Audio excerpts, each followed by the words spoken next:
Buenas noches, bienvenidos a una nueva edición de Todas las Voces. Viviana. Daniel, ¿qué tal? Muy buenas noches para todos, bienvenidos. Bueno, siempre pretendemos obviamente que los temas de esta agenda de Todas las Voces sean temas serios. Este en particular es muy serio y tiene que ver con el discurso del odio, ese concepto sobre el que últimamente hemos escuchado con mucha frecuencia. Ahora bien, son cuestiones las que, digamos, contempla el discurso del odio muy graves, pero a su vez muy puntuales.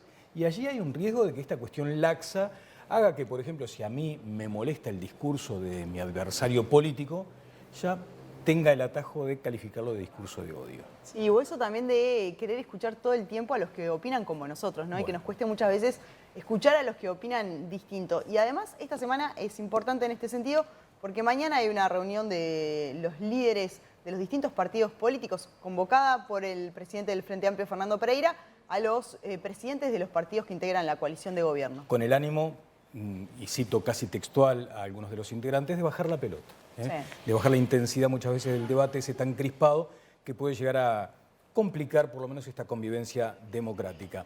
Tenemos invitados esta noche de alta calificación para estos temas. Sí, vamos a presentar. Primero la diputada del Frente Amplio, Cristina Lustenberg, que está cubriéndole el lugar a Eduardo Brenta. ¿Cómo estás, Cristina? Bienvenida. Bien, buenas noches y gracias a ustedes por la invitación.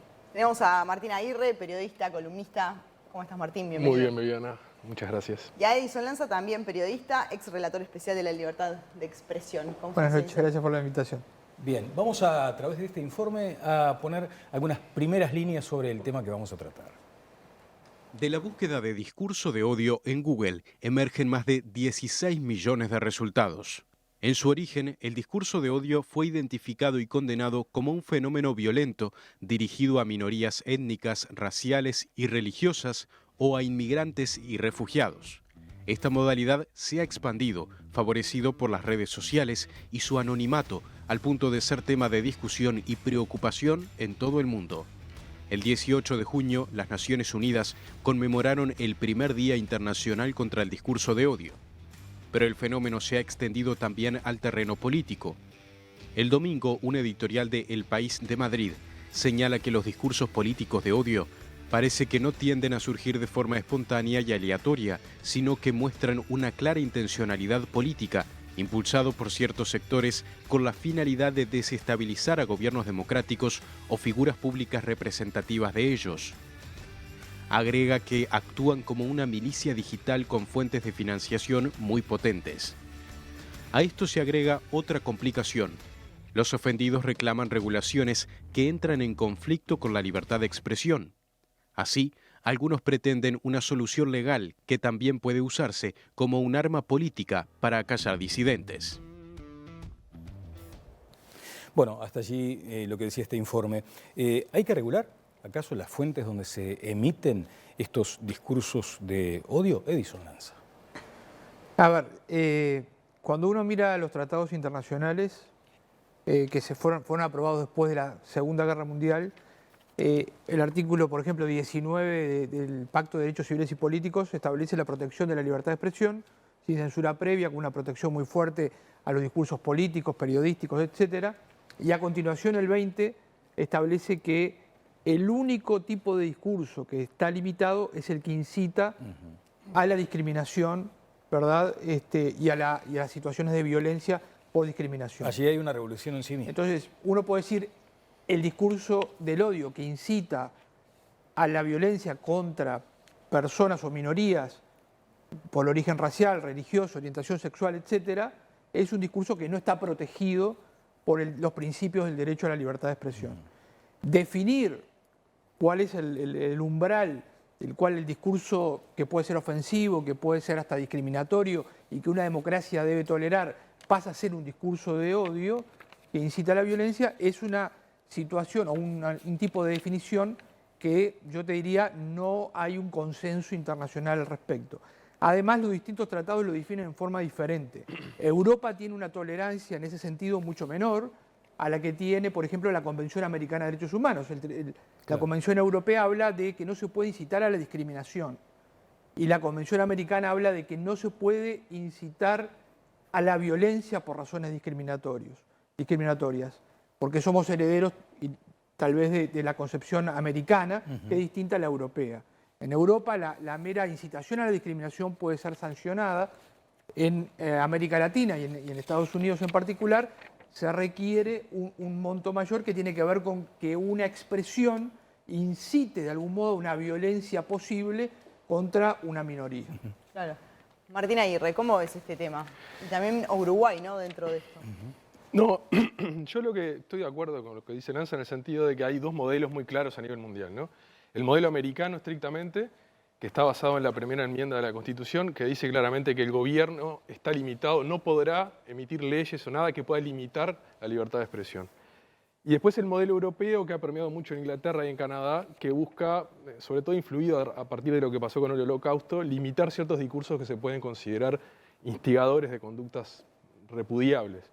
Para mí la clave es si el discurso incita a cometer un delito. Mientras que no incita a cometer un delito, me parece que no está correcto regularlo. Y ha sido objeto de mucha discusión esto en Estados Unidos. Yo siempre, cuando me toca dar clase de esto, hay una película muy interesante que se llama El pueblo contra Larry Flynt. Larry Flynt era un pornógrafo famoso de los años 70 y 80, el fundador de la revista Hustler, que le hacen un juicio y hay un momento al final de la película que es muy bueno donde Edward Norton dice, ¿no? Vivimos en una sociedad libre y el precio que pagás por vivir en una sociedad libre es tolerar cosas que probablemente no te gusten. Pero si vamos a empezar a levantar muros entre las cosas que no nos gustan, al final nos vamos a dar cuenta, un día nos levantamos y no podemos ver nada, ¿no? Y me parece que ese es un mensaje que va muy al punto. Diputada Lustenberg. Bueno, yo escuchando a Martín y a Edinson y estuve estudiando más allá de lo que pienso después para emitir, creo, cuando el diálogo sea más desde la responsabilidad política que ocupo, porque yo creo que los políticos tenemos gran responsabilidad en esto.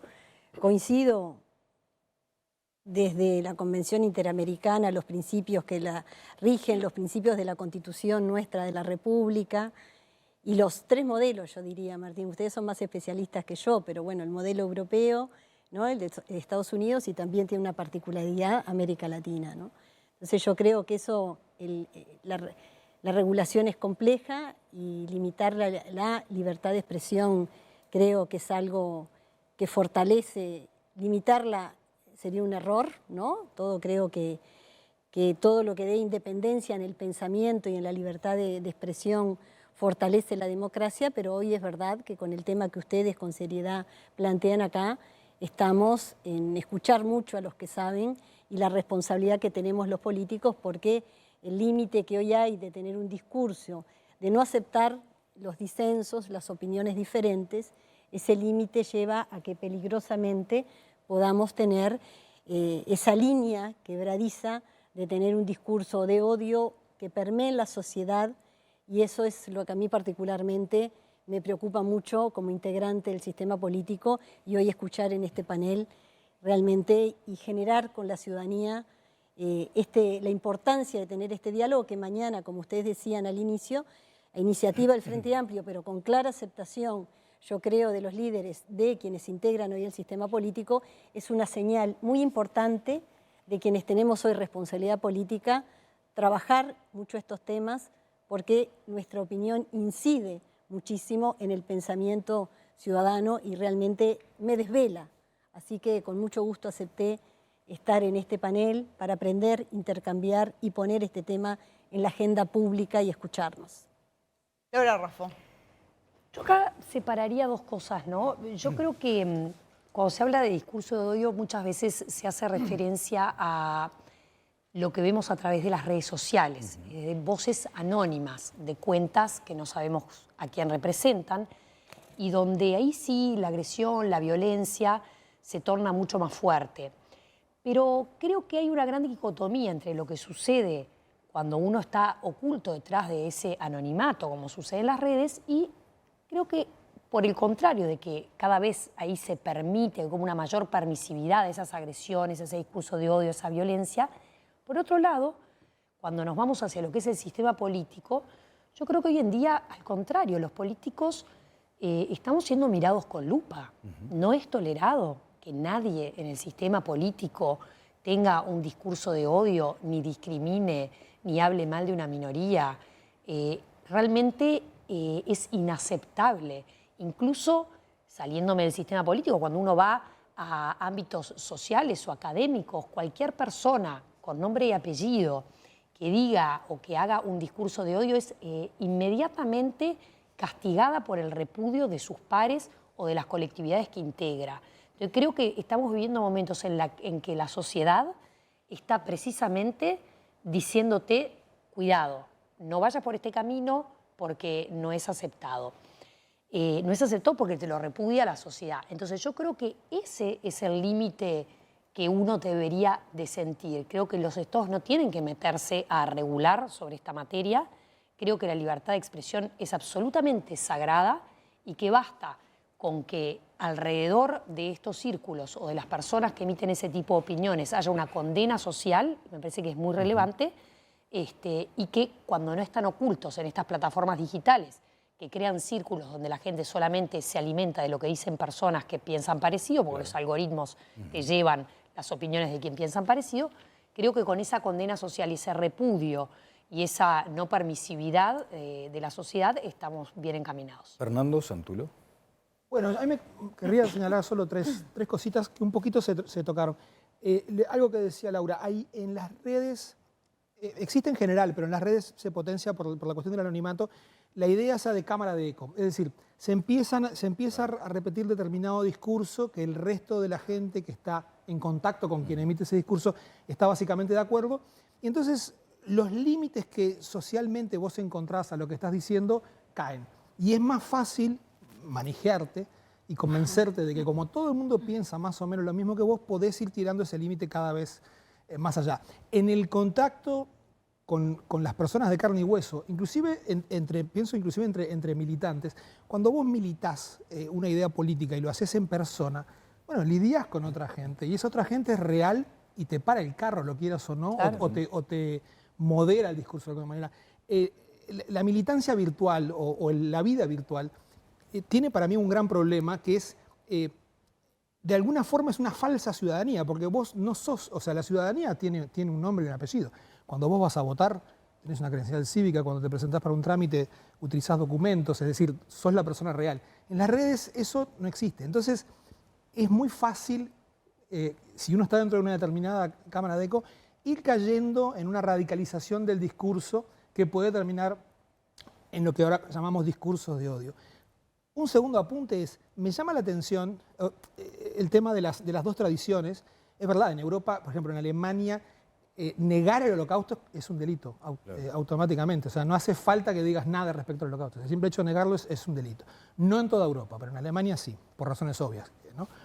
Pero a lo que iba, la idea de que el discurso de odio solo puede ejercerse cuando se ataca a una minoría. Si yo digo que odio a todos los hombres franceses blancos, ¿no es discurso de odio, por ejemplo? O sea, me parece que ahí en esa definición ya entra una cuestión teórica que late detrás de esa definición que concentra el discurso de odio en determinada zona. Yo personalmente creo que el discurso de odio es cualquier ataque, no importa si sos una minoría o no, cualquier llamado a destruir al otro es un discurso de odio. Bueno, en el Código Penal uruguayo la mención que hay vinculada al discurso de odio es el artículo 149 bis. Y dice el que públicamente o mediante cualquier medio apto para su difusión pública incitare al odio, al desprecio o a cualquier forma de violencia moral o física contra una o más personas en razón de su color de piel, de raza, religión, origen nacional o étnico, orientación sexual o identidad sexual, será castigado con 3 a 18 meses de prisión. Claro, pero ahí no aparece la palabra minoría, ahí se refiere a cualquier ciudadano. Ese es el punto. Pero habla de razones discriminatorias. Claro. Después, Entonces, si no sos un grupo discriminado, se supone que no te alcanza la protección. No sé, hay un caso concreto en Facebook de mujeres feministas que dicen odio a los hombres y digamos, ese discurso está protegido porque es una minoría que está, digamos, de alguna manera simbólicamente luchando contra una forma de discriminación. Las mujeres no son una minoría. Bueno, ahí está. Yo hubiera preferido que no estuviera ese artículo que acabas de mencionar, que fue puesto en el 2003, infelizmente en el Código Penal. Yo creo que es muy difícil preservar la libertad de expresión. Siempre hay una tentación del poder o de algunos grupos por tratar de limitar la libertad de expresión. Y lo del odio es una excusa ideal para tratar de limitarla, porque arrancamos con que es un poquito y ahora tenés que resulta que las mujeres tienen que ser protegidas, entonces no es un discurso. Yo creo que lo importante que tenemos que preservar, y el Uruguay en eso es muy señero, es un ejemplo para todo el continente, incluido para el continente del norte. O sea, somos realmente una gran democracia y aquí hay gran libertad de expresión y tenemos que preservar todo eso. Y creo que en ese sentido no tenemos que tenerle miedo al disenso. Cuando hay discrepancias, ellas encierran o ellas en definitiva manifiestan discrepancias de fondo sobre proyectos, sobre rumbos que tiene que tener el país, sobre formas de gobernar, un conjunto de cosas que está muy bien que se expresen. Por tanto, libertad absoluta, porque no alcanza con que más o menos me guste lo que dice aquel para decirle que qué bien que siga diciéndolo, sino que tengo que admitir en la libertad de expresión que no me gusta absolutamente nada lo que diga, igualmente lo pueda decir. Que parece una cosa bastante obvia, pero notoriamente lo del discurso de odio va en detrimento de esa absoluta libertad, creo yo. Y segundo, tenemos que admitir el disenso y por eso creo que la iniciativa de mañana es un profundo error, porque me parece que lo que hay que hacer es que cada uno tiene que cumplir con su papel, ser oposición la oposición, ser gobierno el gobierno y enfrentarse legítimamente con los mecanismos que institucionalmente tenemos para ello y que se están cumpliendo en el juego democrático del Parlamento, en la prensa, en las reuniones públicas, en todo lo que sabemos que ocurre en democracia y que hace que nuestra democracia sea fuerte y sólida gracias a que todo eso se expresa con libertad. Bueno, tenemos un auspicio y seguimos adelante. Viví el puesto. Viví Uruguay. Gastronomía, estilo y tradición en uno de los lugares más lindos de Carrasco. El Puesto, la parrilla tradicional de Montevideo.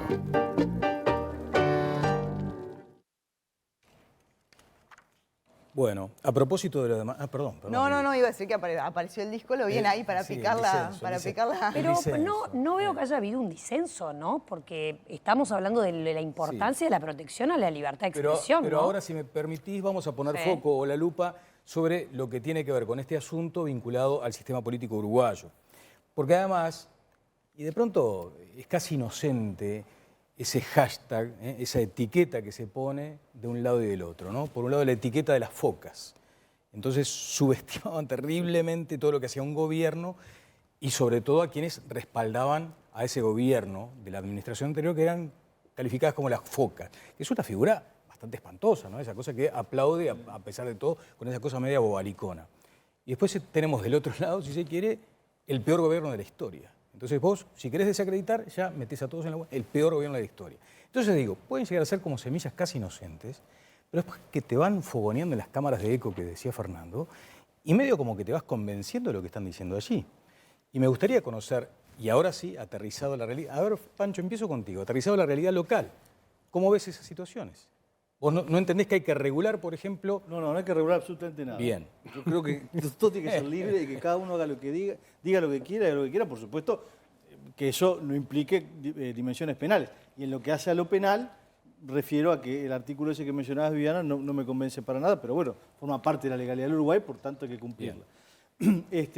¿Cómo lo veo? Bueno, yo creo que el disenso pasa también por distintas formulaciones o niveles en ese disenso. Están los grandes dirigentes de los partidos políticos que encuentran fórmulas para ponerse de acuerdo, para disentir con cierto nivel, y en general eso se traduce por expresiones claras, contundentes, argumentadas en el Parlamento en general. Y después está lo que es la democracia, la gente que se identifica con tal o cual partido y en una lógica quizá menos argumentada expone su identidad y considera que el otro está equivocado. No hay que temerle a eso. Yo no digo que esté de acuerdo con eso, pero creo que no hay que temerle. Eso o sea, para vos no es necesario bajar la pelota, que es esta... Lo más mínimo, al contrario. Yo creo que se ha puesto la pelota, está muy abajo, o sea, está rasante, y creo que hay otras democracias, alcanza con ir enfrente y ver lo que pasa en Argentina, que no es tan democracia, pero en fin, no es como nosotros, pero alcanza con ver los debates que ocurren, por ejemplo, en España. Cualquiera que vaya al Parlamento español o que lo vea en la televisión se da cuenta que las cosas que se dicen, me parece que no hay que temerle al disenso y creo que en el pasado en el Uruguay ha habido enormes momentos de violencia política, mucho mayores a los de hoy en día, y que tenemos que darnos cuenta que quizá eso sí fue pasado de rosca, pero esto no. Ahora, y con esto cierro, está claro que estamos hablando de una época distinta y que yo creo que está empezando a tener consecuencias lo que se llama la generación Facebook, es decir, la generación más nueva, más joven, que cree que tiene que estar en lugares seguros y que tiene dificultades para el tema del disenso, que eso es un gran riesgo para la democracia. A ver, me parece que hay, digamos, el discurso de odio que tiende a proteger a las minorías, pero hay otros fenómenos que a veces están imbricados con este último, tiene que ver con la polarización y la llamada fake news, o a mí me gusta llamarlo difusión deliberada de desinformación. Entonces, estos fenómenos no se pueden ocultar. Hay verdaderas usinas, algunas pagadas con recursos de parte de sectores políticos, estoy hablando en general en el mundo, en Uruguay hay pocas investigaciones sobre eso, que inyectan en las redes sociales este tipo de polarización, ¿no? Es decir, se tira un tema, se tiran unos hashtags, descalificamos al adversario y generamos esa viralización, digamos, de la confrontación y el enfrentamiento. Y no comparto que esto no haya tenido efectos en la vida real. Nada menos que en Estados Unidos, que todos teníamos como un faro de democracia y de libertad de expresión, terminó en asesinato de personas, ¿verdad? En manifestaciones donde Trump y las redes insuflaban este tipo de odio y terminaron con que grupos neonazis en Charleston con un auto le pasaron por arriba a manifestantes. La toma del Capitolio, o en Brasil, que terminó con el asesinato de personas. Entonces, digo, está teniendo en algunos casos, cuando es deliberado, efectos en la vida real. Por supuesto, nadie le tema al disenso, al debate público, porque el debate público justamente tenía como sentido históricamente, incluso en las teorías liberales, que no se intoxicara el debate público. Ahora, cuando intoxicamos el debate público, es cuando yo creo también afecta a la democracia y afecta a los procesos electorales. Bien. Cristina estaba pidiendo la palabra.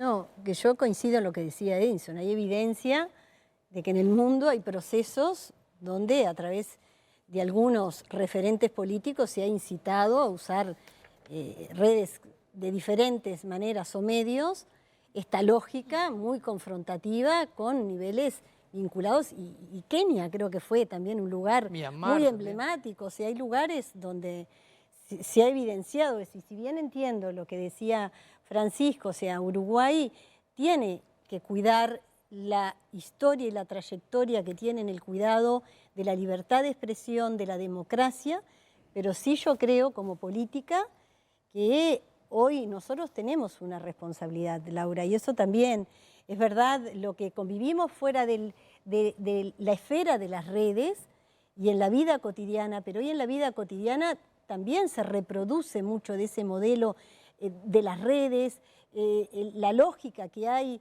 No nos olvidemos que hay estudios que demuestran, yo no le tengo miedo jamás al disenso, Francisco, o sea, creo que quienes me pueden conocer o no, he transitado a lo largo de mi trayectoria buscando más los consensos, no tener miedo a disentir, porque bueno, eso forma parte de la consolidación de la democracia y aceptarlo con mucho respeto lo que piense el otro, pero sí creo que hay en algunos temas que el Uruguay tiene que buscar consensos, que nos falta una mirada mucho más amplia de la mirada muy restrictiva que tenemos, y hay algunos colectivos, por ejemplo, grupos antiderechos que tienen un algoritmo muy organizado, por lo que hay estudios que hay evidencia de esa lógica, ¿no? Que promueven un sentimiento que yo no digo que sea generalizado, pero acá hoy yo estoy invitada como política, creo que no solamente sustituyendo a Brenta, en el cual me siento muy bien y es alguien que respeto muchísimo, pero creo que sí, hoy en el sistema político tenemos una responsabilidad política, no de imponer ni pensamiento, ni nada que se le parezca, pero sí achicar un poco. Bueno, yo ahí voy a disentir contigo, ya que te gusta el disenso. Vamos. Me gustan más los consensos que bueno, los pero el disensos. disenso Acepto es los muy disensos. sano para la convivencia En eso estamos de acuerdo, pero me gusta más ir por los consensos, Laura. ¿Qué me parece a mí? Yo creo que no está para nada en riesgo el diálogo democrático en nuestro país. Para nada en riesgo. Tenemos un país en el cual hace poco el propio presidente de la República fue hasta la sede del Frente Amplio a entregar un proyecto de reforma de ley, se sacó fotos con militantes del Frente Amplio, eso recorrió todos los países del mundo. El diálogo democrático está más que presente en Uruguay. Entonces, cuando se habla de juntarnos para preservar ese diálogo democrático, yo creo que hay que ser muy consistente entre lo que se dice y lo que se hace. Y yo realmente lo que siento es que en los últimos tiempos hay una oposición por parte del Frente Amplio que está muy sistematizada y que es como oponerse a todo y por todo. Entonces yo creo que no vale tirar una piedra y al otro día decir necesitamos diálogo. Creo que hay que ser consistente. ¿A qué me refiero? Pongo algunos ejemplos. Comienza el gobierno en el 2020. La oposición caceroleo primero cuando recién comienza la pandemia, después no se encuentran las vacunas, hagamos un acuerdo con el presidente de Argentina, traigamos las Sputnik, generaron alarma, después las muertes evitables cuando todos estábamos sufriendo por nuestros seres queridos. 2021, bueno, la LUC, que es fantástico, por supuesto, poder hacer el uso democrático, hacer un referéndum, pero ¿cómo fue esa campaña? Una campaña que habló de desalojos express, una campaña que habló de privatización de la escuela pública, una campaña que habló de que se estaba regalando Antel y una serie de situaciones que realmente fueron mentiras. Entonces hay que ser muy responsable. Yo creo que si se llama al diálogo democrático... O no sé cómo es para no replicar. Claro, pero digo, no, pero por eso... pueden conversar. No sé porque no quiero replicar cosas que no queremos hacer. Sí, lo que creo, yo no me hago cargo de esas cosas que estás diciendo, bueno, sinceramente. Tú capaz que no te haces cargo, bueno, pero no, porque represento. Sí, pero no es la mayoría. Yo te quiero decir, y en la pandemia lo puedo mirar a la ciudadanía entera. La bancada de Frente Amplio y en particular yo, que estoy hablando, trabajé bastante y votamos la mayoría de las leyes que generaron mucho apoyo a las decisiones que tomaba el gobierno. En lo que me atañe en particular y como diputada del Frente Amplio, trabajé y trabajamos muchísimos, y quizás en silencio, y quizás también ese es el error, porque el error no, el convencimiento de que hay en algunas etapas que hay que trabajar más, invisibilizar esas cosas y tendimos puentes. Claro, entonces bueno, no es adecuado, pero no es esa Cristina, generalización, es lo mismo que yo generalice, pero no es lo mismo que yo generalice con la actitud del gobierno hoy Cristina, multipartidario. No es una generalización, porque si tú tenés al presidente, y te lo digo con total respeto, nos conocemos hace tiempo, si tú tenés al presidente del Frente Amplio en el medio de una campaña por un referéndum diciendo cosas que no son verdad, y ahora el mismo presidente del Frente Amplio llama a ampliar el diálogo democrático y a bajar la pelota, entonces hay una inconsistencia. Entonces hay que ser muy consistente. Yo creo que hay que tener mucha responsabilidad. A ver, Martín Aguirre, seguimos. Y yo creo que en algún momento mezclamos temas distintos, ¿no? Ahí va. Una cosa es el discurso de odio y otra cosa es la crispación. O el debate político natural. Sí, pero incluso el debate político, yo creo que en Uruguay hoy está un poco crispado de más de lo que estamos acostumbrados. Creo que, sin quererme meter en el debate político partidario, hay episodios que ocurrieron desde que hubo el cambio de gobierno que muestran una oposición más crispada de lo habitual. Una cosa objetiva, o sea, no reconocer el resultado electoral la noche esa, como hizo Daniel Martínez, creo que marcó un tono de relación entre gobierno y oposición ya complicado, pero que por otro lado lo viene de Uruguay, porque en otro país eso pudo haber llevado a generar problemas y acá no pasó nada, se esperó. Ahora bien, yo creo que hay un nivel de crispación que está por encima de lo normal, hay un nivel que es aceptable y que es lo lógico que haya que en la LUC se exageren, se digan cosas, me parece que es parte de... No, que se mienta no. Sí, no está no puedes caer en la mentira. El debate público. Hay parte de un debate que es medio inevitable. Pero no mentir. Bueno, Sí, pero no si mentir. Pero lo que entramos pasa en es que eso ahí hace nosotros, poco hubo ¿sabés lo que algunas pasa, Laura? mentiras Yo en creo este que entorno. hay un momento en el que le estamos pidiendo a la ley o a la gente a la ley en sí que resuelva cosas que tienen una responsabilidad política. O sea, ¿qué pasa? Cuando un político miente, nosotros no le podemos pedir a la ley que lo solucione. El que debería solucionarlo es el electorado, es la gente que dice, a este tipo que mintió, ¿dónde están los desalojos express? ¿No pasaron?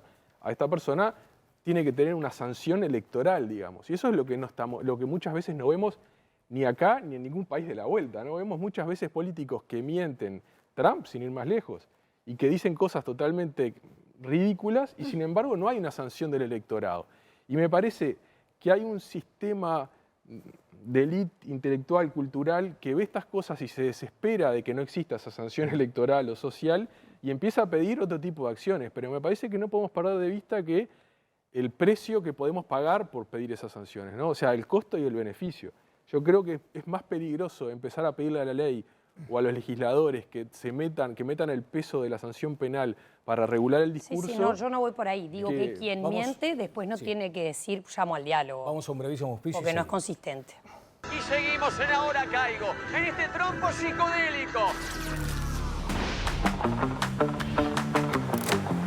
Si sos Antel, la TV va contigo en el celular. Disfruta los canales uruguayos y los 64 partidos de la Copa Mundial de la FIFA en el nuevo Antel TV. ¿Cómo la ves? Cambiate a Antel. Estamos para conectarte. Seguimos. Fernando Santulo, ¿vos cómo ves estos puntos que planteaban Martín y Laura? Yo creo que estamos... cuando Martín dijo que habíamos confundido dos niveles, pensé que me estaba levantando el pique que iba a decir, pero por suerte no. No te quemó nada. Me pasa casi siempre. Te queman los temas. No, pero para mí hay una cosa, estamos discutiendo dos cosas como si fueran lo mismo y no son lo mismo. Una cosa son los temas, estos temas a nivel nacional.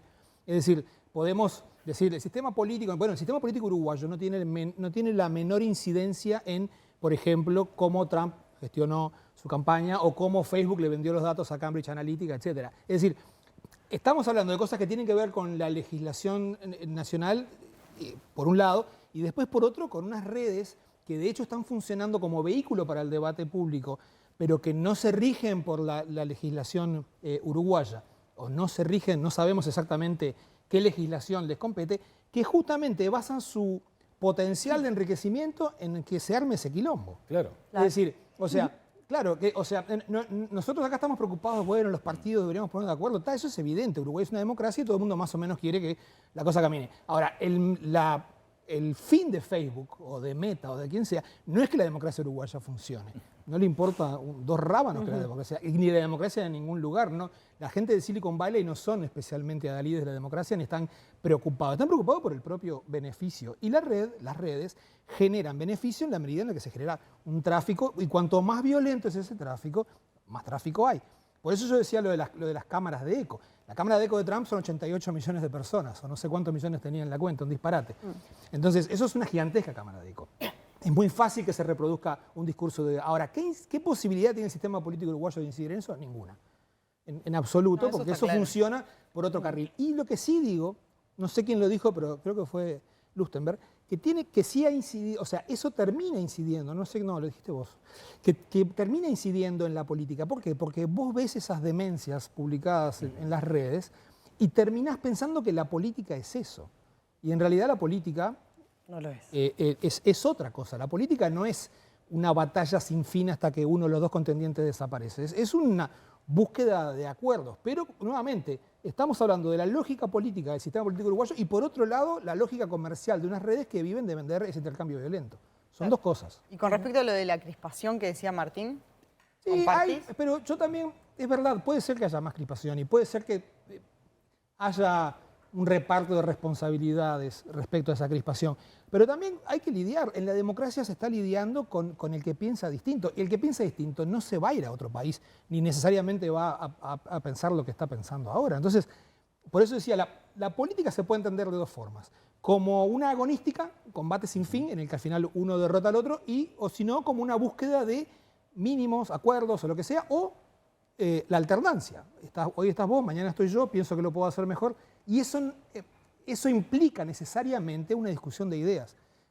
Mientras la discusión sea sobre ideas y no ataque a personas, yo no veo mayor problema. El problema es que las redes nos acostumbran a que Pocholo 42, que nadie sabe quién es, salga e insulte. Ahora hay algunos casos particulares y por eso se da la reunión de mañana, ¿no? El caso de Charles Carrera, que es el que plantea Fernando Pereira, el caso de lo que pasó en el Cerro con Robert Silva, lo que pasó... También la discusión que hubo a raíz del manejo, digamos, de Graciela Bianchi en las redes sociales, y se planteó también poner una sanción a la senadora. Hay casos particulares que no son peteco 019. No, pero históricamente siempre hubo esas cosas. Pero recordemos, por ejemplo, el tema de las bandejas en la reforma Rama. Hubo un termazo contra una combi que llevaba a Robert Silva, pero en el 95-96 había sindicatos que no dejaban entrar bandejas de comida porque estaban en contra de la reforma. Si vamos a insultos importantes en vivo, yo recuerdo, por ejemplo, en el primer balotaje de 1999, al senador José Mujica decir que los blancos eran todos unos cagones porque iban a votar a Jorge Valle y que no tenían que hacerlo. A ver, la introducción de cierto nivel de escatológico, digamos, no es reciente. Y uno de los principales que lo hace es Mujica. Ahora, ¿es causa o es consecuencia Mujica? Mujica es una persona muy inteligente. ¿Él vio que la sociedad era eso y entonces la representó mejor así? ¿O en realidad es algo que ya... Es decir, Tinelli ya estaba. La tiranización de la sociedad ya estaba en la década del 90. Es otra discusión. Pero lo que voy es, con los ejemplos que estoy mencionando y que todo el mundo recuerda, lo que está pasando ahora no es nada excepcional en la historia, incluso más reciente del Uruguay. Sí, de todos modos me parece, quiero ir contigo de inmediato, pero hacer por lo menos una referencia puntual al momento en que estamos asistiendo. Aquellas cuestiones de Mujica, y en todos los partidos hubo ese tipo de excesos, digamos, semánticos. No, así no. Sí, pero está bien. Por lo mismo que vos decías. Mirá que tenemos una historia acá sangrienta. Sí, claro. Pero claro, ha sido de tal impacto el tema de las redes que por suerte ya nadie más la subestima como fenómeno. O sea, ya nadie puede decir, no, esto de Peteco, no. Acá hay un tema serio porque las redes han ocupado la agenda. Entonces, hay quienes llegan a considerar que puede llegar a generarse como cierto riesgo para la democracia lo que sucede en las redes. ¿Ustedes están de acuerdo con eso? A ver, me parece que, digamos, regular estas cuestiones es entrar en la discusión de si limitar o no la libertad de expresión, y hay una forma de limitar esto en general. Claro. Ahora, ¿qué pasa cuando a través de una red, ¿sabes qué, Edison? Porque vamos a de los delitos. Para que la gente sepa de qué estamos hablando muchas veces.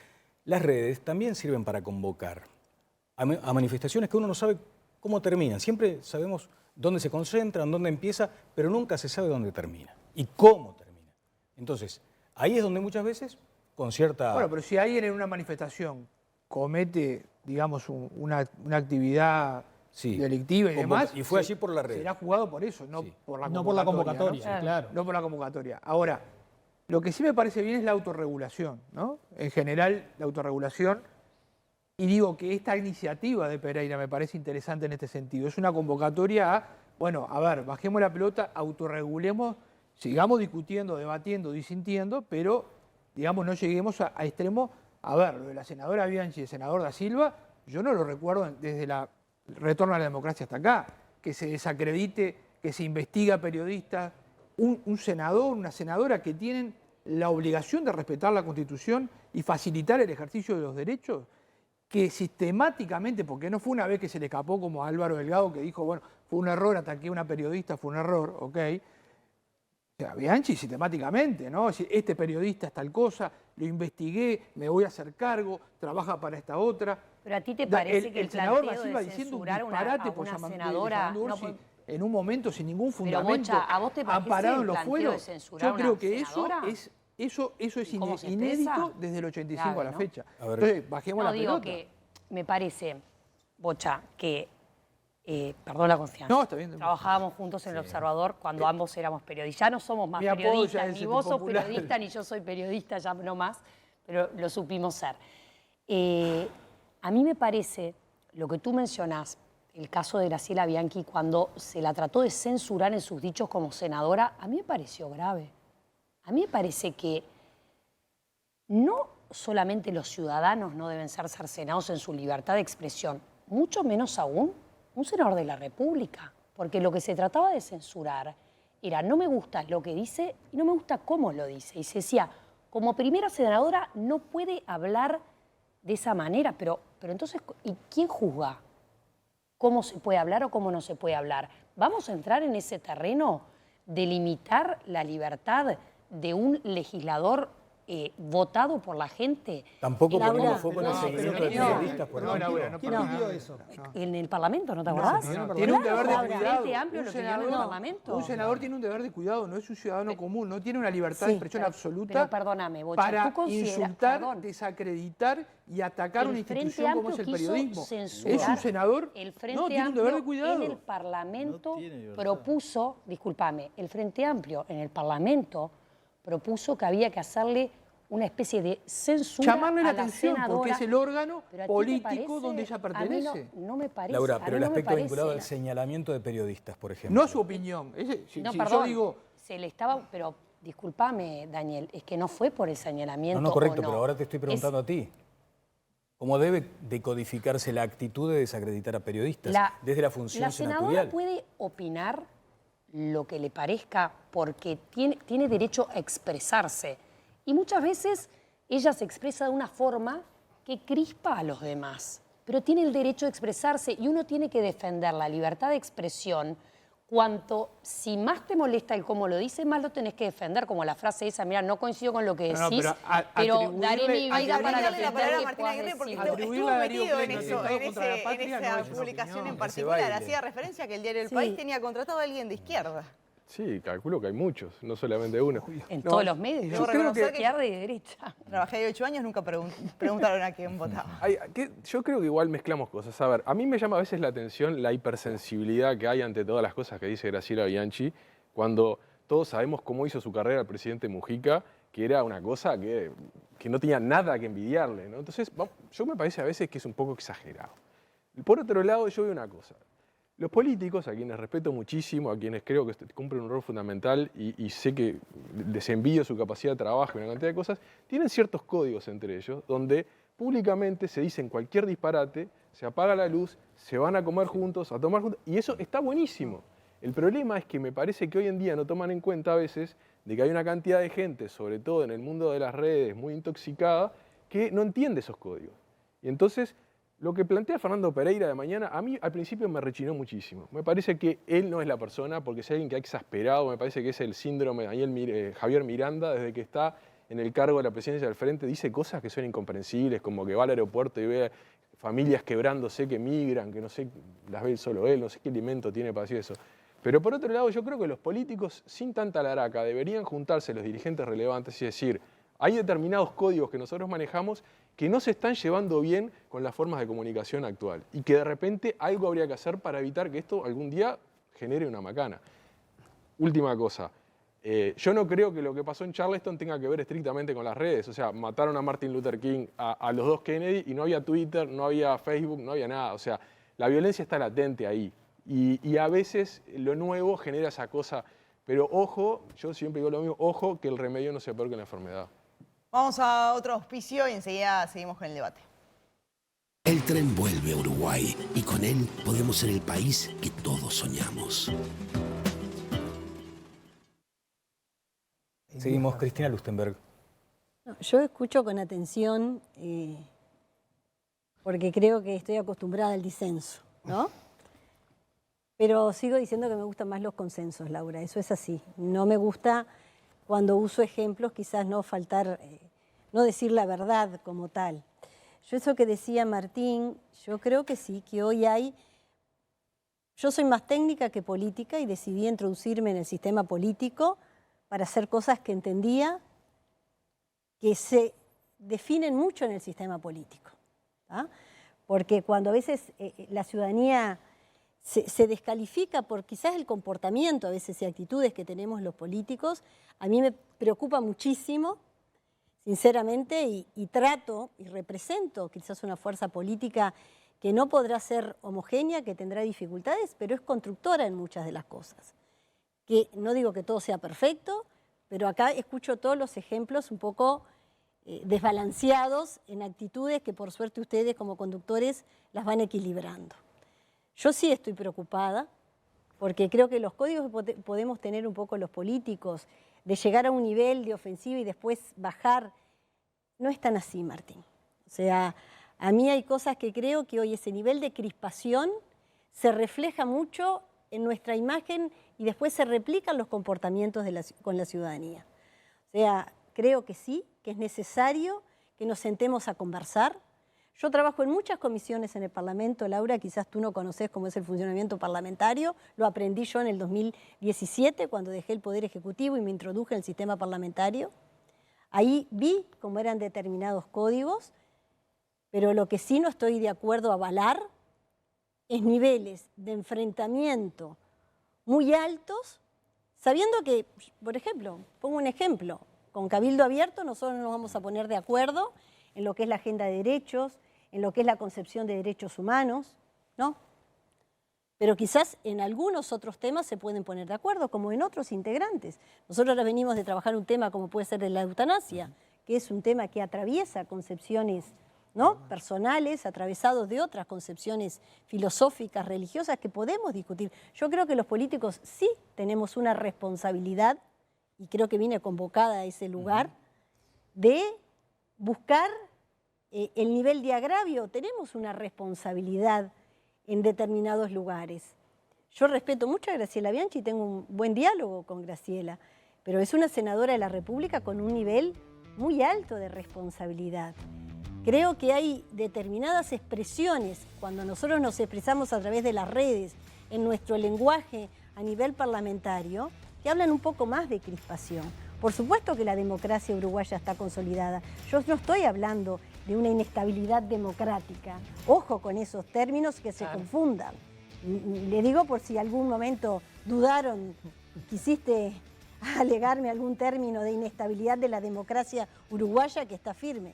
Yo hablo de otros elementos que hacen a la democracia. Bien. Como esto, o sea que me preocupa. Vamos a una pausa e ingresamos al último tramo de Todas las Voces.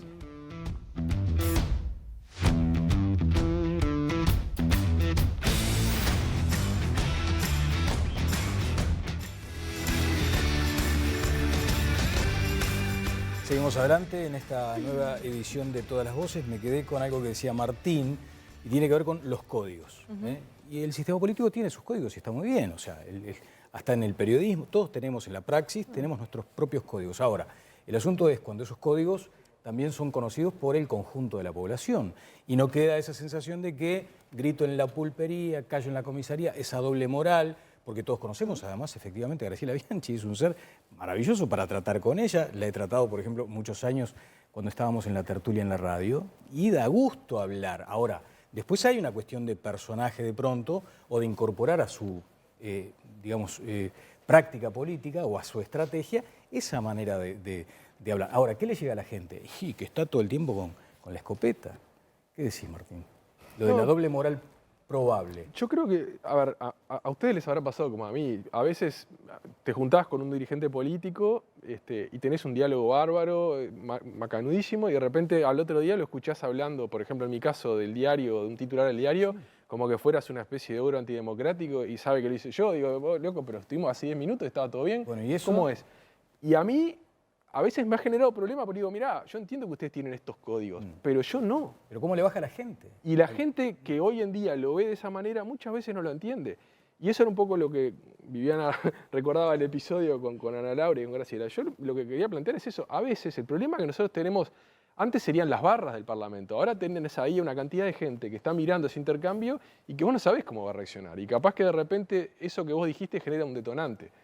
¿Y crees también y aprovechando también lo que ocurrió en los últimos días, ¿no? Que hay una diferencia, o que está habiendo un cambio con lo que está pasando también con los periodistas y los medios? Es decir, trabajás en determinado medio, sos de tal, trabajás en determinado medio, sos del otro, y ahí te encasillan. ¿O crees que eso estuvo históricamente? Yo creo que siempre fue, incluso mucho más que ahora. Si ves un poco la historia de la prensa en Uruguay, fue mucho más... Está muy vinculada a la política lo que pasa. Lo que pasa es que esto es en algún momento también se profesionalizó. Es un tema más complicado, pero yo lo que creo es que a medida que los medios... Es una explicación complicada, pero a medida que los medios, su menú de ingresos empieza a ser más los lectores fervientes, digamos, de las mayorías intensas, como dice Pancho habitualmente en sus columnas. Lo dice Giovanni Sartori. O sea, Sartori de verdad, italiano. Y no tanto la publicidad. Yo creo que la publicidad fue un elemento que moderó enormemente los medios de prensa durante una época larguísima de la historia, que originalmente eran muy duros de barricada, de duelos, cosas, ¿no? Entonces, estamos entrando en una fase que es peligrosa en ese sentido y que estamos en un momento bisagra que hay que ver para dónde seguir. Claro, Ana Laura, en una edición anterior aquí en Todas las Voces, hace ya tiempo, también comentaba o le preguntábamos, porque después está la mirada de la economía del medio, que necesita subsistir. Y muchas veces el lector primero va a la crítica, a ese discurso muy, muy crispado y a veces también con connotaciones de odio. Entonces ahí se te plantea un dilema también. Las notas de peleas entre dirigentes políticos siempre se leen mucho. Sí, No de hecho, las de plataformas de los medios se organizan, las notas van quedando organizadas, corregime si me equivoco, según la cantidad de lectores que tuvo cada nota. Se van reacomodando en las portadas de los medios. Entonces, yo creo que ahí, yo creo que el sistema político y los políticos tenemos que entender cómo funciona el periodismo.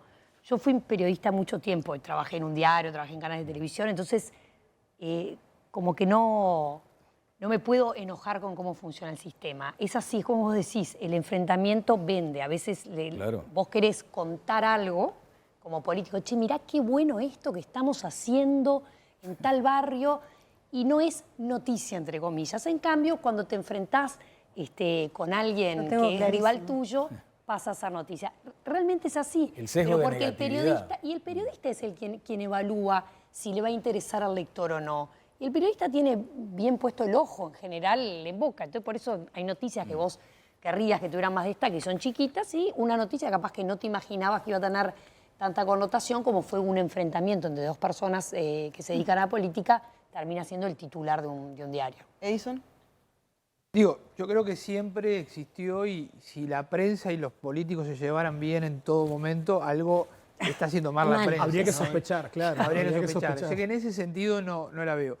Sí me parece que hay también una tendencia internacional, espero que no se traslade al país, y es que cuando un político está siendo investigado por un medio y esa investigación tiene visos de verosimilitud, empieza a descalificar al medio y al periodismo en general, ¿no? Prensa basura, prensa fake, eso lo decía Trump todo el tiempo, prensa opositora, ¿verdad? Cuando yo creo que ahí el dirigente político lo que tiene que hacer es rendir cuenta. Digamos, ¿no? Una cosa es, digamos, si un medio publicara algo que fuera abiertamente falso, pero cuando el medio publica o hace una pregunta pertinente, me parece que el político no debe descalificar, tiene que rendir cuenta, tiene que explicar, ¿no? Entonces, a veces, en general en el mundo está pasando eso, es decir, bueno, le tiro a toda la prensa, trato que mis seguidores como político no le crean a la prensa lo que está diciendo sobre mí, digamos, desacreditando a toda la institución periodística. Estamos a pocos minutos del martes, ¿no?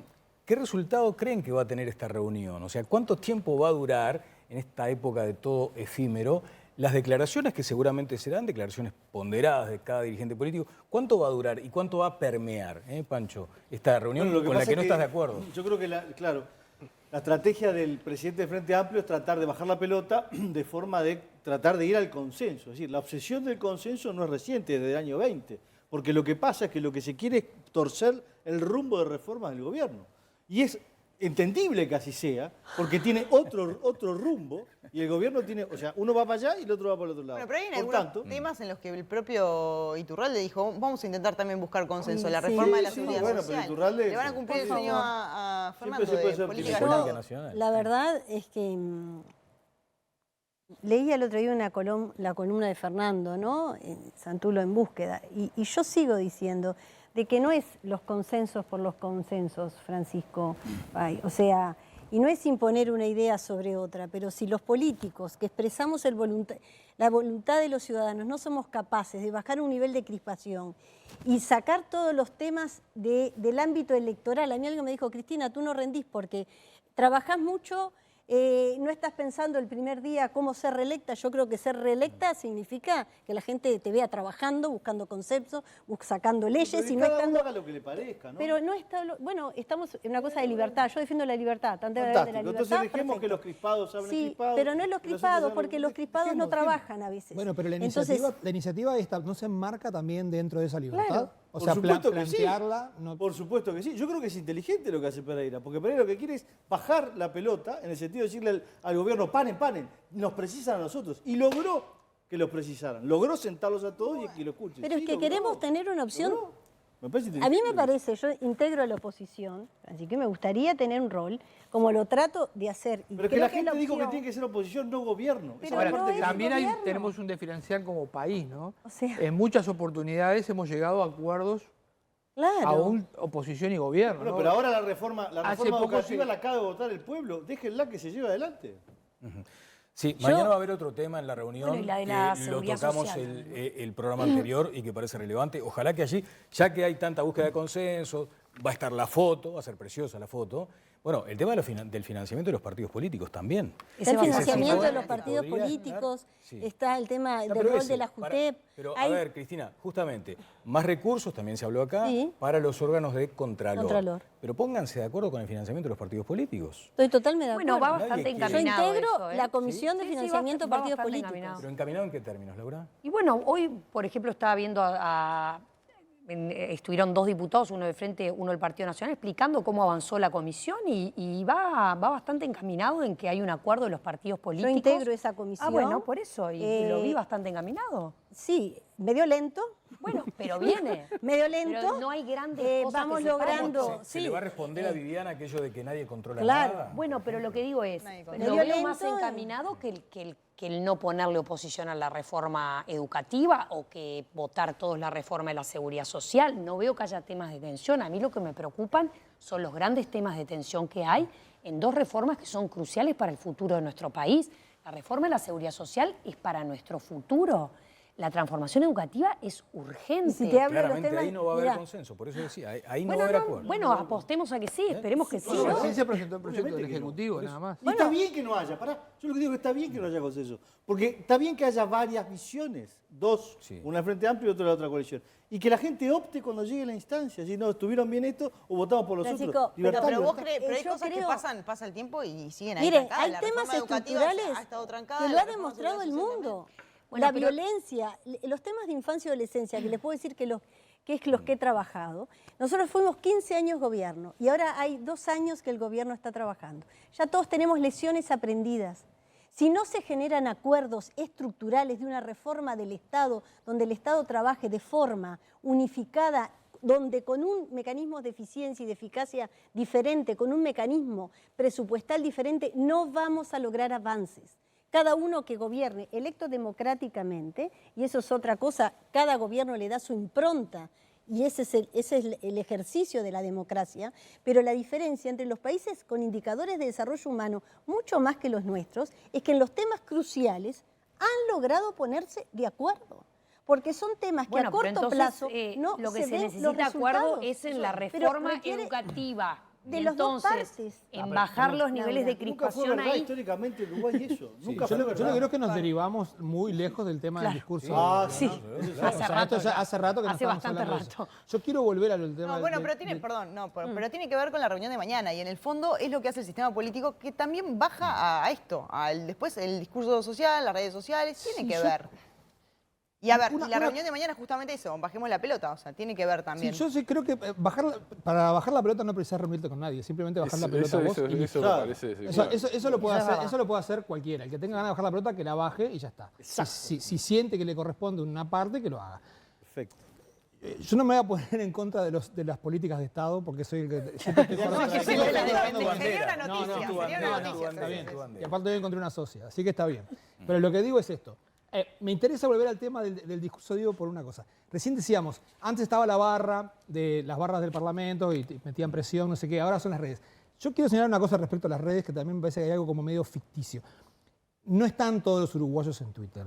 Hay con suerte uno 15%. uno de cada 10 activo, es uno de cada 10. Pero además, ¿qué quiere decir uruguayo? No es un uruguayo random, es un uruguayo que se interesa por esos temas, que tiene cierto poder de discutir estos temas, que se interesa, o sea, en definitiva, no deja de ser muy distinto de la barra de Pero Parlamento. eso es lo que hace también que sea tan poderoso Twitter y que el presidente de la República, por ejemplo, eche un ministro por Twitter. Claro. No, está perfecto, eso sí, estoy totalmente de acuerdo. Tiene Lo un que poder estoy que diciendo cualquier es, comunicación lo que estoy diciendo oficial. es que En ese caso lo que pasa es que los medios O sea, sabes que son cuando vos pocos, publicás pero un son- Twitter, pero son el élite. medio pero lo con toma, los ¿no? hashtag- Cuando con vos los hashtag- publicás un Twitter, el medio lo toma. Eso Eso es también es cierto. algo directo. totalmente. No, pero y, lo sí, que, y hemos mal acostumbrado a los políticos, También. ¿no? Y Usan el Twitter poder de para todo. viralización es otro. No, que y viene No, a la barra. y no te hablan con los... No, Yo y lo que también digo- nosotros hacemos una cosa Mea mal, que culpa, es transmitir Twitter como si fuera la realidad. sí. Sí. Y lo que Claro, termina pasando es que vamos a terminar convirtiendo la realidad en lo que vemos en Twitter, ¿no? Si cual. nosotros no tenemos Claro. un poquito de distancia. Bueno, eso es así. Ese es el equilibrio que hay que volver, ¿no? Yo creo que- Hay que escribir en Twitter, si no existís, los medios levantan todo lo de Twitter, ahí sí se da toda una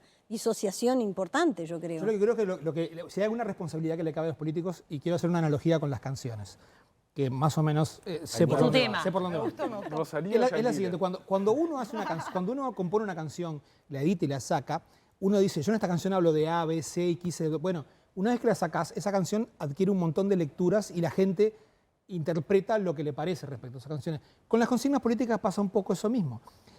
Viene alguien y dice, yo voy a hablar tal cosa, sale con un Twitter en el que le metió la plancha, no sé qué. Bueno, pero después pierde el control absolutamente de qué repercusiones y qué impactos y qué lectura hace la gente de eso. Eso, recuperando lo que decía, creo que era Martín, del discurso, del código de los políticos. Bueno, una cosa es el código con los políticos. Cuando vos tirás una de esas cosas en Twitter, no sabés qué lecturas y de qué forma la gente se va a apropiar de eso, como ocurre con las canciones. Sí. Bueno, A tenerlo en cuenta, digo yo. hay cuestiones que de pronto ustedes dirán, bueno, ¿qué tiene que ver acá? Y porque es también el reflejo de una sociedad que está crispada, lo que sucedió el otro día en el Clásico, que todos nos pusimos a debatir, lo de el intercambio de camisetas entre Luis Suárez y el Mota Gargano, y se inundó las redes sociales a favor de una u otra actitud. Entonces digo, muchas veces es la misma gente que después toma partido por estas competencias electorales, y cuando se acerque la campaña va a ser todavía peor. Entonces van a estar ahí en la discusión y decir, che, ¿para qué se sacaron una foto en el Parlamento la otra vez?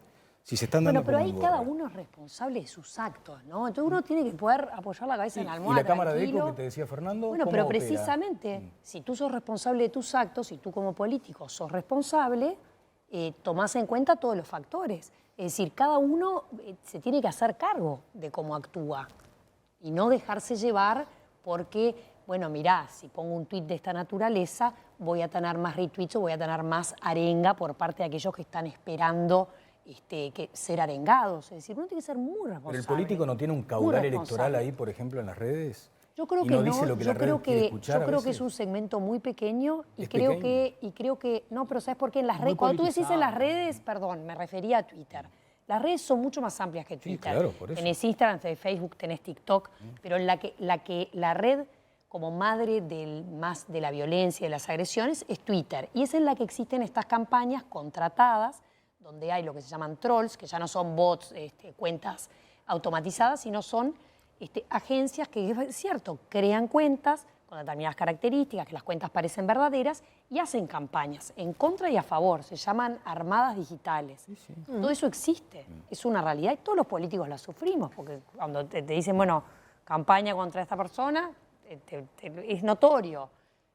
O campaña a favor, lo tenés que contratar. Y la sufren y las por eso usan ahí también. sí, con, sí, bueno, con yo por ejemplo no, por eso te digo cada uno se hace cargo. Está bueno saber, va a estar bueno saber qué cantidad de avisos ponen los partidos políticos y para qué en Twitter y quién lo pone, ¿no? Pero los avisos esa es son una de otra las cosa, cuestiones de ¿no? transparencia que hoy se está Pero los avisos discutiendo. son absolutamente otra cosa. Esto es el anonimato, estos son cuentas. No, por eso, los trolls para son distinguir. cuentas anónimas, pero cuyo perfil parece verdadero, es una persona con cara, con historia, que tuitea y que luego son usadas como armadas digitales en Twitter. Pasa en todas partes del mundo y es un gran tema. Igual yo creo que a veces con todo esto le sacamos la responsabilidad al verdadero responsable de todo esto, que es la sociedad, ¿no? Vamos a ser claros, la gente es la que festeja y consume cuando se pelean dos políticos, porque después parece que, viste, la culpa siempre es de unos nichos y una gente que se mueve. No, pero la realidad es que el que tiene que hacerle pagar a un político que excede lo que son los códigos normales de convivencia es la gente cuando lo va a votar. Es el ciudadano, claro. Entonces, por eso yo te digo que tenés que hacer cargo de cómo tú te manejás. Cada cual tiene que ser muy responsable en cómo se maneja. También las barras en las redes buscan reforzar lo que piensan. Sí, confirmar. No confirmar lo que piensan y reforzarlo. Y no construir, que es lo que estamos hablando. ¿No terminaste así? No, sí, dale. Es inteligente de lo que estamos diciendo, creo yo. O sea, la gente no es las redes, no es Twitter, es mucho más amplio. La decisión de voto implica un montón de otras dimensiones. Me parece que no hay que creer que la llevas de la nariz. No digo que lo hayamos dicho acá, pero digo, hay libertad y la gente después se maneja. No, pero no me gusta y hace lo que quiere. Pero Uruguay también no es muy Libertad, fiel a los amplitud. partidos y en definitiva la gente no... Hay un... Pero... Hay 40% de gente que se mueve de partido a otro. Bueno, ahí va. No, y aparte no la hay gente tanta cada vez fidelidad. toma la Así que decisión no. de voto Hay más menos. cerca del día de la elección. Hay gente que toma la Hay un decisión grupo de duro voto que en el sí, momento que está yendo caminando hasta el circuito. Hay un grupo que La mitad del electorado es politizado, son los que votan en las internas. La otra mitad no tanto, y hacen, más y bola. van y vienen y hacen lo que les Sí, parece. pero más Si allá no, de la politización, yo creo que hay un problema de que, como toda nueva tecnología, lleva un tiempo de adaptación y de generar anticuerpos ante ciertas cosas que al principio te llenan los ojos, ¿no? Yo creo que mismo con los dirigentes políticos con Twitter, en un momento, y a los periodistas también, ¿no? Perdimos un poco la noción de lo que es la realidad y lo que es ese mundo paralelo. Me parece que, en el fondo, los costos políticos de ciertas actitudes tienen que ser en las urnas y a mí lo único que me da miedo es cuando quieren pasarse a la ley penal, ahí ya me pongo un poquito más Claro, nervioso. no, pero mucha Son en gente, las urnas. Martín, eso que tú decís de la sociedad, mucha gente cuando... Yo hablo mucho con la gente, ¿no? Y uno escucha y nos quiere ver haciendo cosas, o sea, y entiendo que después debería ser en la elección, ¿no? Cuando uno elija a quién elige y para qué elige, pero yo creo que tenemos una responsabilidad. La sociedad y el sistema político. El sistema político a veces expresa determinadas opiniones que favorecemos niveles de crispación. Y el ejemplo que ponía Daniel el otro día en el fútbol, o sea, hay una sociedad, la pandemia también habilitó determinadas conductas ¿ustedes no sienten que por momentos hay como una crispación exacerbada de intolerancia al que piensa diferente, de intolerancia hacia una conducta de convivencia ciudadana demasiado? Bueno, pero por eso ahí entra en las conversaciones que mantenés. No, pero a veces te puede pasar de estar participando de una conversación y que la gente esté muy exacerbada. Pero por eso te digo que cada uno tiene que hacerse cargo de la actitud que toma frente a eso y lo que comunica como persona y desde el rol que ocupás. Mirá, no desmanija con esto, no vale la pena. Pero digo, por eso cada uno tiene que... Bueno, es un poco lo que decía Fernando, ¿no? Sí, no necesitas reunirte para... Estamos cerrando, ya agarramos para el martes. Yo quiero ver el resultado de esta reunión, ¿no? Y además, hay que decir también, estamos en una sociedad que en muchas cosas parece Disneylandia todavía, por suerte. O sea, miren lo que pasó ahí en Brasil. O sea, fue terrible lo que pasó en Brasil. Ahí sí que se mataron a hachazos por discrepar en términos políticos. Un simpatizante de Bolsonaro con uno de Lula se enfrentaron en términos sangrientos. O sea, estamos lejos de eso. Pero quiero saber cuál es el resultado de la reunión de mañana. ¿Cuánto tiempo se va a extender esa buena voluntad que todos saludamos? Y si hay algún tipo de consenso, sobre todo. A los invitados, Martín, Edison, Cristina, muchas gracias por acompañarnos. Gracias a ustedes. Buenas noches. Nos encontramos el próximo lunes. Gran programa. Gran programa. Hasta el lunes. Chao.